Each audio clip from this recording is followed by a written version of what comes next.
નમસ્કાર, spark today ન્યૂઝમાં આપનું સ્વાગત છે। હાલમાં જ ગુજરાતભરમાં એક મુદ્દો ચાલી રહ્યો છે જિગ્નેશ મેવાણીનો, અને જિગ્નેશ મેવાણી અને સામે પોલીસ વચ્ચે જે મુદ્દો ચાલી રહ્યો છે અને તેને લઈને સમગ્ર ગુજરાતમાં જે રાજકારણ છે ગરમાયું છે। ત્યારે વડોદરામાં કેટલીક સંસ્થાઓ દ્વારા આપ જોઈ શકાય છે કે પ્રતિબંધ હોવા છતાં ખુલ્લેઆમ ચાલતો દારૂ ગાંજો અને ડ્રગ્સના વિરોધમાં વડોદરા જાગૃત નાગરિકો દ્વારા જન આક્રોશ આ રેલીનું આયોજન કરવામાં આવ્યું છે। ટોક ઓફ ધ ટાઉન બનેલો આ મુદ્દો જે ધારાસભ્ય અને પોલીસ વચ્ચેનો આ મુદ્દો, અને જેમાં હવે વડોદરામાં પણ આ પ્રકારે વડોદરા જાગૃત નાગરિકો દ્વારા જન આક્રોશ રેલી કાઢવામાં આવી રહી છે। યુવાનોને બચાવો, સમાજને બચાવો, સાથે દારૂ ગાંજા અફીણ ડ્રગ્સના અડ્ડા બંધ કરાવોના નારા સાથે આજે રેલી જન આક્રોશ રેલી વડોદરા શહેરના ભગતસિંહ ચોકથી નીકળી રહી છે, અને જે રેલી શહેરના વિવિધ રાજ્યોમાં પર નીકળવાની છે। આ જન આક્રોશ રેલી એટલે છે કે ટોક ઓફ ધ ટાઉન બનેલો સમગ્ર રાજ્યભરમાં આ જે મુદ્દો છે ચર્ચાનો વિષય રહ્યો છે, અને તેને લઈને જન આક્રોશ રેલી આ વડોદરામાં નીકળી રહી છે। ત્યારે આગેવાનો છે, આગેવાનો સાથે સીધા વાત કરીશું। શું કહેશો, જન આક્રોશ રેલી કેમ કાઢવામાં આવી છે? જય ભીમ, જય સંવિધાન, જય મૂલ્યવાસી, જય જોહાર, જય આદિવાસી। આજ રોજ જે વડોદરાની લાલકોટ પાસે અમે એક જન આક્રોશ રેલીનું આયોજન કર્યું છે। આ આક્રોશ રેલી એટલા માટે છે કે ગુજરાતમાં દર 100 મીટર એક દારૂનો અડ્ડો ચાલે છે। દારૂના વેપલા બંધ થાય, અફણ, ગાંજો, ચરસ, ડ્રગ્સ આ બધું જ બંધ થાય, અને કારણ કે આ 2 નંબરના ધંધાને લીધે કેટલા જુવાનિયાઓ મરણ પામ્યા છે, કેટલી બેન દીકરીઓ વિધવા થઈ છે, કેટલા મા બાપના દીકરાઓ ગયા છે, અને આ 2 નંબરના ધંધાઓને લીધે થઈને આજે આપણું આ ગુજરાત એક નંબરનું નશેડી ગુજરાત બની ગયું છે। કહેવાય છે કે વિકાસમાં રોડા પડી રહ્યા છે, એટલે અમે ચાહીએ છીએ કે હવે આ ગુજરાતમાં દારૂ બંધ થવો જોઈએ। અને જ્યારે અમારા એવું કહેવામાં આવે છે કે અમારા સંસ્કાર જ્યારે પૂછવામાં આવતા અમે કહીએ કે જો અમારા સંસ્કાર છે કે અમે હવે આ ગુજરાતને નશેડી મુક્ત ગુજરાત બનાવવા માંગીએ છીએ, અને હવે આવનાર સમયમાં જો આ નશો બંધ નહીં થાય તો અમે 20 લોકોની કમિટી બનાવી છે। કમિટી આવનારા સમયમાં જે પણ રસ્તામાં પોલીસ ચેકિંગ દ્વારા પીધેલી હાથમાં કોઈ જોવા મળશે અને એ માણસે જે સજા થવી જોઈએ, પણ પછી એ છૂટ્યા પછી અમારી 20 જણાની કમિટી એ દારૂડિયાના ઘરે જશે અને એને પૂછે ભાઈ તું દારૂ પીને ક્યાંથી આવ્યો હતો, એ જ્યાંથી પણ પીને આવશે પોલીસ સાહેબ શ્રીને લઈને, માનનીય કમિશનર સાહેબ લઈને અને તાલુકામાં તો ડીએસપી સાહેબને લઈને ત્યાં આગળ રેડ પાડવામાં આવશે અને દારૂના ધંધા બંધ કરવામાં આવશે। કારણ કે હવે તમારે કથની ઓર કરણી ઓર એવું ના ચાલે, તમારે હપ્તાખોરી થઈ ખાલી બે કસૂર માણસો ગુના તમે દારૂ વેચાવડાવો, તારે લોકો દારૂ પીવે છે ને, એ જે પણ 2 નંબરના અલીગલ ધંધા સંપૂર્ણ બંધ થવા જેવી અમારી માંગણી છે। નહીં થાય તો આનાથી પણ મોટી જન આક્રોશ રેલી અમે ગલીએ અને ગાંધીનગર જવાની તૈયારી રાખીએ છીએ। જય ભીમ। શું માનો છો, જે પ્રકારે હાલમાં ટોક ઓફ ધ ટાઉન બનેલો મુદ્દો છે, ધારાસભ્ય જિગ્નેશ મેવાણીએ પણ આ મુદ્દો ઉઠાવ્યો તો સામે પોલીસ પણ વળતો પ્રહાર કરી રહી છે, કઈ રીતે જુઓ છો? અસલમાં જેટલા પણ પોલીસ અધિકારી છે બધા મજબૂર થઈ ગયા છે, કારણ કે અમને કહેતા શરમ આવે, કોઈ રાજ્યમાં છીએ તમે કહેતા શરમ આવે છે કે અમારા ગૃહમંત્રી, અમારા ડિપ્ટી સીએમ કહેવાય કે 8 ધોરણ પાસ છે। વિચારો, જેના ગૃહમંત્રી, રાષ્ટ્રના ગૃહમંત્રી પર તડીપારનો આરોપ લાગ્યો હોય, જેનો ગુજરાતનો ગૃહમંત્રી 8 પાસ હોય, એના પાસે તમે કાયદાને શું ન્યાય રાખી શકો? એ લોકો તમને કે એ ઓનલી ફોર પોલીસ, આપણા પાસે એટલા સક્ષમ પોલીસવાળા છે, એટલા મજબૂત પોલીસવાળા કે ચાહે એ લોકો તો ડોન ને ડોન પેલો દુબઈ એને ખેંચી આવ્યા છે, પણ આ આપણા હલકટ નેતાઓને લીધે થઈને આજે આપણા દેશની એવી હાલત થઈ ગઈ છે કે આપણા પોલીસવાળા બિચારા મજબૂર થઈ ગયા છે, એટલા ઈમાનદાર પોલીસવાળા બેઠા છે, પણ એને છોડીને આવા જે કહેવાય ને કે જે હર્ષ સંઘવી જેવા વ્યક્તિઓ જ્યારે આવતા હશે તો આપણા આઈએસ ઓફિસર, જે ક્લાસ ઓન ટોપ ઓફિસર, જેને એટલી મહેનત કરીને 1 ક્લાસ ઓફિસર, એને સેલ્યુટ મારે વિચારને કેટલી શરમ લાગતી હશે કે મેં આટલી બધી મહેનત કરીને આઈએસ બન્યો છું અને મારા અભણને સેલ્યુટો મારવાનું, મારે આનું કહેલું મારવું પડશે। આપણા દેશની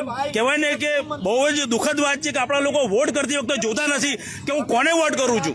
શિક્ષિત યુવાનને વોટ કરો, સારા લોકોને વોટ કરો, જેથી કરીને દેશને સુરક્ષિત બનાવે, પણ આ તમે કોને વોટ કરો છો? આ દેશના પોલીસ જે આપણી સુરક્ષા છે એના હાથ બાંધી દીધા છે, આપણી સુરક્ષા હાથ બાંધે, એવા લોકો સાથે ક્યારે પણ ગુજરાતની જનતાએ સંબંધ ના રાખવો જોઈએ। આ લોકોને ખુરશી પદભ્રષ્ટ કરવા જોઈએ, અને માન્યવર મહામહિમ રાષ્ટ્રપતિ સાહેબને પણ કહું છું કોઈ કાયદો બનાવ્યો કે જેવી રીતે તમારે કોન્સ્ટેબલ બનવા માટે પણ 12 પાસ જોઈએ ને, એ રીતે ચૂંટણી લડવા માટે પણ કંઈક એના ભણતર ધોરણ નક્કી કરો, એવા લોકોને મોકલો, દેશનો વિકાસ થાય. જય ભીમ. આ હતા આગેવાન અને તેઓ સ્પષ્ટ કહી રહ્યા છે આપ્યો કે બેનર પોસ્ટર સાથે તેઓ આ રેલી કાઢી રહ્યા છે. પરંતુ સૌથી મોટો પ્રશ્ન છે અને જે પ્રકારે ટોક ઓફ ધ ટાઉન બનેલો આ ચર્ચાનો વિષય જે ધારાસભ્યની સામે પોલીસ અને હવે વડોદરામાં પણ તેની જન આક્રોશ રેલી આ નીકળી રહી છે.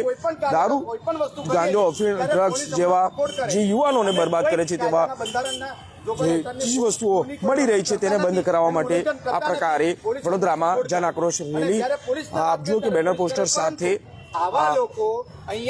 અનેક સામાજિક લોકો આ રેલી કાઢી રહી છે.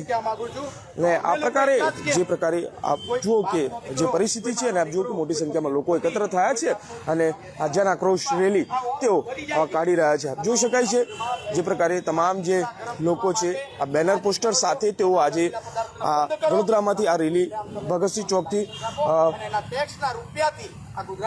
તેઓ જોઈ શકાય છે જે પ્રકારે તમામ લોકો અહીંયા અનેક આગેવાનો છે. રોહિતભાઈ, શું કહેશો જે પ્રકારે ટોક ઓફ ધ ટાઉન બનેલો ચર્ચાનો વિષય છે અને આજે જન આક્રોશ રેલી? આજે ગુજરાત રાજ્યની અંદર ઠેર ઠેર તમે જુઓ ત્યાં એક રેલી દ્વારા, આક્રોશ રેલી દ્વારા દરેક અલગ અલગ રીતે પોતે બધા પોતાનો આક્રોશ ઠાલવી રહ્યા છે. એનું કારણ એક જ છે કે ભારત દેશની અંદર ઘણા બધા રાજ્યો છે. આપણે આજુબાજુના રાજ્ય જોઈએ તો MP છે, રાજસ્થાન છે અને અહીંયા મહારાષ્ટ્ર છે. એ બધી જ જગ્યાએ દારૂનું બધાને છૂટી છે, લાયસન્સ આપેલું છે અને બધા ધંધો કરે છે. અને એ પૈસાથી, એ ટેક્સના રૂપિયાથી એ જ ગવર્મેન્ટ એની જે રાજ્ય છે એની અંદર એ પૈસાનો એ કરે છે. તો કોના માટે કામ લાગશે? એ પ્રજા માટે કામ લાગશે. આ લોકશાહી છે, લોકો વડે, લોકોથી, લોકો દ્વારા ચાલતી સરકાર છે. તો તમે લોકોનો અવાજ જે છે, લોકો અવાજ કરીને તમને જે બુલંદ અવાજ કરીને કહે છે કે તમે આવું કરો તો તમારા ખિસ્સા ગરમ ના થાય એના માટે તમે આ દારૂબંધી કરાવતા નથી ગુજરાતમાં.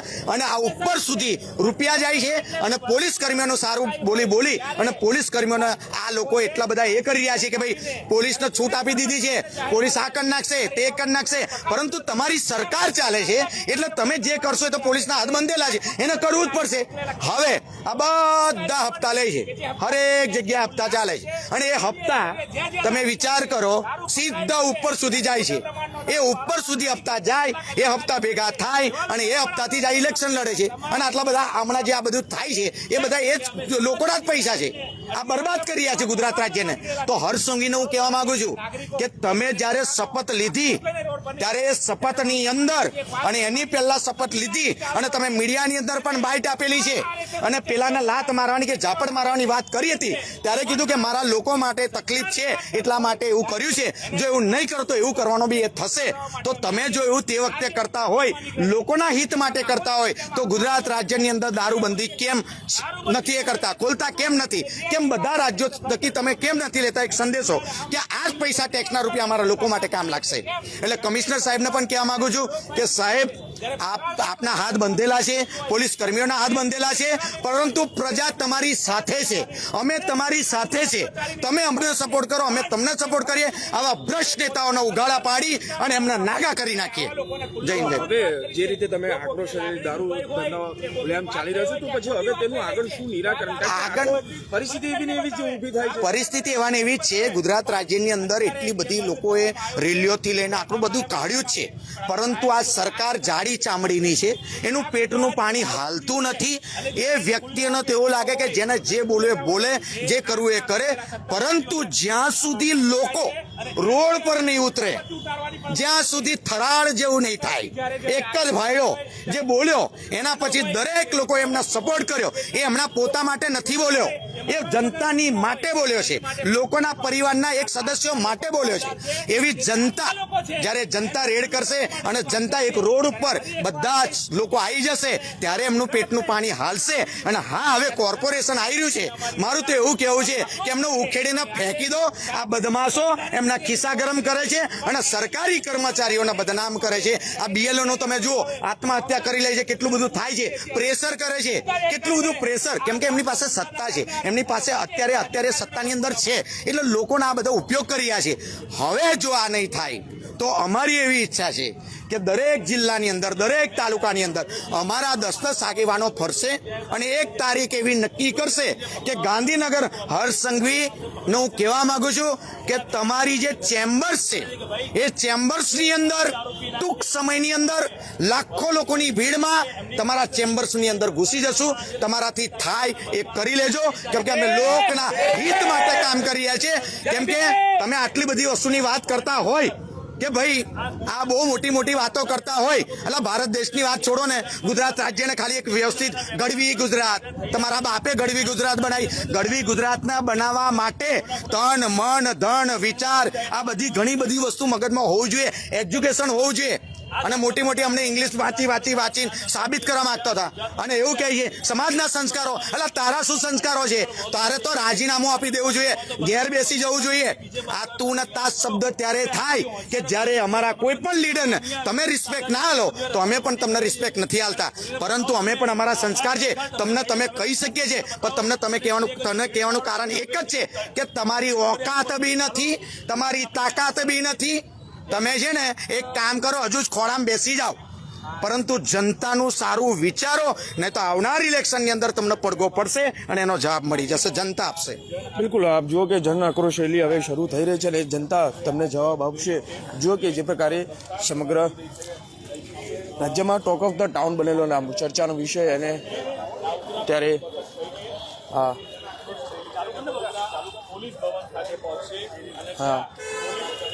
વડોદરા શહેરના ભગતસિંહ ચોક રેલી નીકળવા જઈ રહી છે અને રેલી ઉદ્દેશ્ય છે આપ જુઓ કે જે પ્રકારે સમગ્ર વડોદરા સહિત સમગ્ર જિલ્લામાં, સમગ્ર રાજ્યમાં બંધ કરો.